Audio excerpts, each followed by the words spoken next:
CM Siddaramaiah ಸಮ್ಮುಖದಲ್ಲಿ ಗೃಹ ಕಚೇರಿ ಕೃಷ್ಣಾದಲ್ಲಿ 6 ಜನ ನಕ್ಸಲರು ಶರಣಾಗಿದ್ದಾರೆ. ಚಿಕ್ಕಮಗಳೂರು ಜಿಲ್ಲೆಯ ಮುಂಡಕಾರು ಲತಾ, ಬಾಳೆಹೊಳೆಯ ವನಜಾಕ್ಷಿ, ದಕ್ಷಿಣ ಕನ್ನಡ ಜಿಲ್ಲೆಯ ಸುಂದರಿ ಕುತ್ಲೂರು, ರಾಯಚೂರಿನ ಮಾರಪ್ಪ ಅರೋಲಿ, ತಮಿಳುನಾಡಿನ ಕೆ ವಸಂತ್, ಕೇರಳದ ಟಿಎನ್ ಜೀಶಾ ಅವರು ಇನ್ನು ಮುಂದೆ ನಕ್ಸಲ್ ಚಟುವಟಿಕೆಯನ್ನ ತ್ಯಜಿಸಿ ಸಮಾಜದ ಮುಖ್ಯ ವಾಹಿನಿಗೆ ಬರಲಿದ್ದಾರೆ.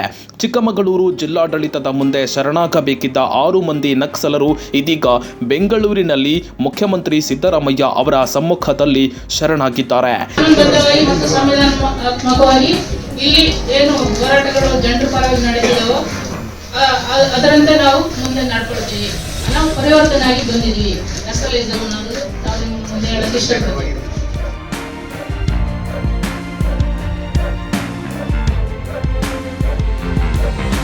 ಈ ಹಿಂದೆ ಅಂದರೆ 2014ರಲ್ಲಿ ಸಿದ್ದರಾಮಯ್ಯ ಮುಖ್ಯಮಂತ್ರಿ ಆಗಿದ್ದ ಅವಧಿಯಲ್ಲಿ ನೂರ್ ಶ್ರೀಧರ್, ಸಿರಿಮನೆ ನಾಗರಾಜ್ ನಕ್ಸಲ್ ಚಟುವಟಿಕೆಯನ್ನ ಬಿಟ್ಟು ಶರಣಾಗತಿ ಆಗಿದ್ರು.